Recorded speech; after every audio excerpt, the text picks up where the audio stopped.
boys and girls, here we go. Mr. Ross is going to be doing a story reading to you today called Cinders Rox. It looks pretty good and I hope you enjoy it. Cinders Rox. This is an upside down, roundabout story based on the fairy tale Cinderella. The tables have turned and Cinderella is no longer hidden away in a tattered clothes scrubbing the floor. She is Cinders, the rock and roll legend, and is busting the stereotype in more ways than one. Have fun and rock on. Cinders played the drums in a cool rock band. She was very well known in fairy tale land. Cinders grooved to the music and Cinders sang. She was the legendary leader of the rock star gang.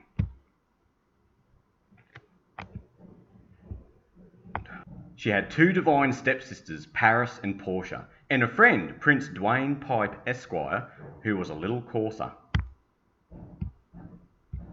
Sour old Cinders wouldn't let her sisters sing because she herself wanted to win the prince's glittering ring. Bling bling! She made them scrub the filthy kitchen floor. It was terrible, horrible, ghastly chore. Meanwhile, the city was planning a big day out where everyone could sing and dance and jump and shout. Cinders knew this gig would make her an amazing star. It was her best chance to win Prince Dwayne's heart by far, not to mention his beautiful car. Paris and Portia didn't know what to do. They wished and they wished that they could go too.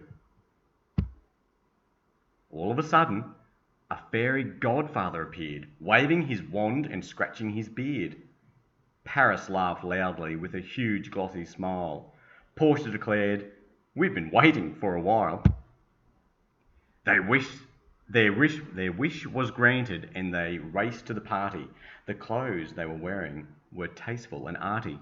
They grooved to the sounds of Cinders' band and danced with the most handsome gentleman in the land. At midnight they wept and fled home to scrub. In the rush and the scuffle, their boots stuck in the mud. The prince and his duke were angry at seeing them flee. They vowed to search for their belles, to the end if need be. In the pale light of dawn, the sisters were back to their cleaning, when a knock at the door disrupted their dreaming. The prince and his duke were searching to find the groovers who danced and simply outshined. Paris and Portia gasped and swirled in delight.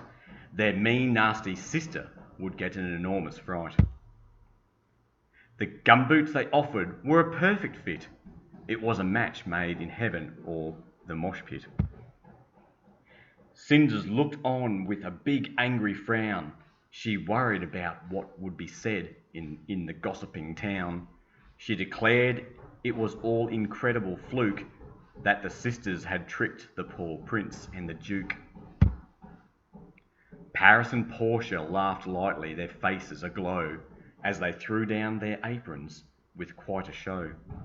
Fine weddings were planned for the duke and the prince. Poor Cinders hadn't been seen at all since.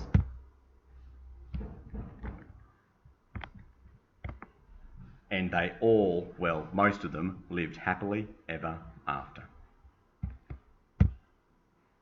Except for Cinders, who couldn't stand the laughter. The end. There you go, boys and girls. I hope you enjoyed that one. Have a good rest of the week, and I'll see you soon. Bye.